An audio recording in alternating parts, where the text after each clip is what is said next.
Hello friends, BD পাকঘরে আপনাদের সবাইকে স্বাগতম। আজকে আমি আপনাদের সাথে যে রেসিপিটি শেয়ার করব সেটি হলো বাঙালির অতি প্রিয় চিংড়ি মাছের মালাইকারি।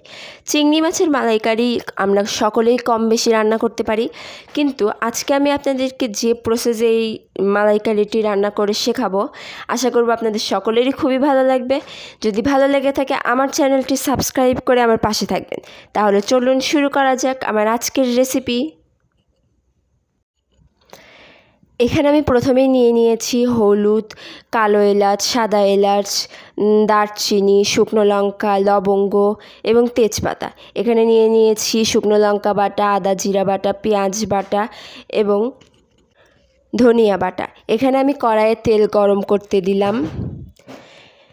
এবার এই গরম তেলে আমি একে একে লবণ হলুদ দিয়ে আগে থেকে মেখে রাখা চিংড়ি মাছগুলো ছেড়ে দিব। দেখুন আমি এক এক করে মাছগুলো ছেড়ে দিচ্ছি। সবগুলো মাছ আমি একসাথে ভাজবো না, এখানে আমি 4টা মাছ আগে ভেজে নিচ্ছি।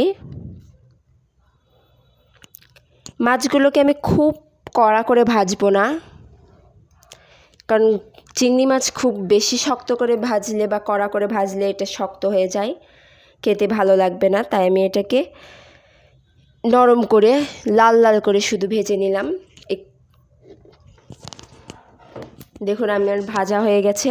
এবার এটাকে তুলে নিয়ে আবার আমি কড়াইয়ে বাকি মাছগুলো ছেড়ে দিয়ে এটাকেও আমি লাল লাল করে ভেজে নিচ্ছি।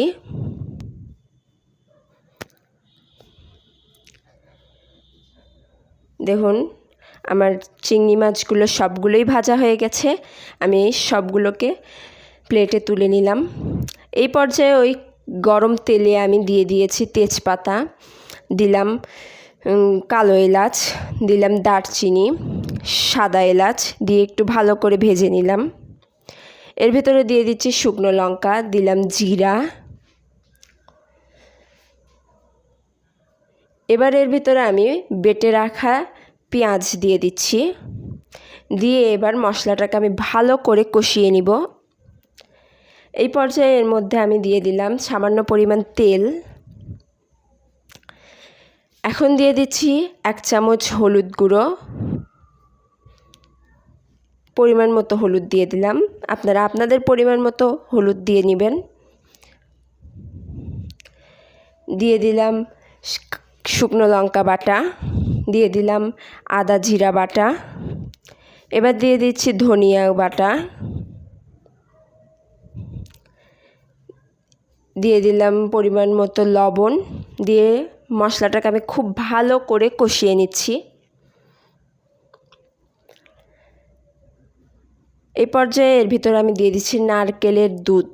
এখানে সামান্য পরিমাণ নারকেলের দুধ প্রথমে দিয়ে আমি মশলাটাকে একটু ভালো করে কষিয়ে নিচ্ছি যাতে মশলাটা পুড়ে না যায়।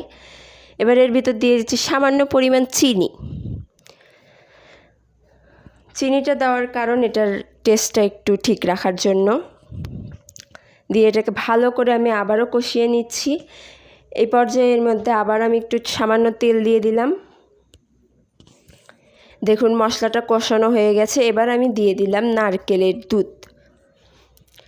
আমি নারকেল বাজার থেকে কিনে নিয়ে এসে তার মধ্যে থেকে দুধ বের করে নিয়েছি। এটা আমার হোমমেড নারকেলের দুধ, বাড়িতে তৈরি করা।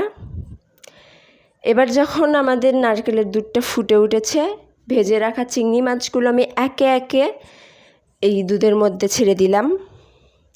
দিয়ে এটাকে আমি 4 থেকে 5 মিনিটের জন্য ঢাকনা দিয়ে দিলাম। 4 থেকে 5 মিনিট পর ঢাকনা তুলে দেখুন এটাকে কেমনভাবে ফুটতেছে। এর মধ্যে দিয়ে দিলাম 2টা কাঁচা লঙ্কা ফ্লেভারের জন্য। এটাকে আমি এবার ভালো করে নাড়াচাড়া করে নামিয়ে নিলাম। আশা করব আমার এই রেসিপিটি আপনাদের সকলেরই খুবই ভালো লেগেছে। আপনারা অবশ্যই বাসায় ট্রাই করবেন এবং যদি ভালো লেগে থাকে আমার চ্যানেলটি সাবস্ক্রাইব করে আমার পাশে থাকবেন। ধন্যবাদ সকলকে।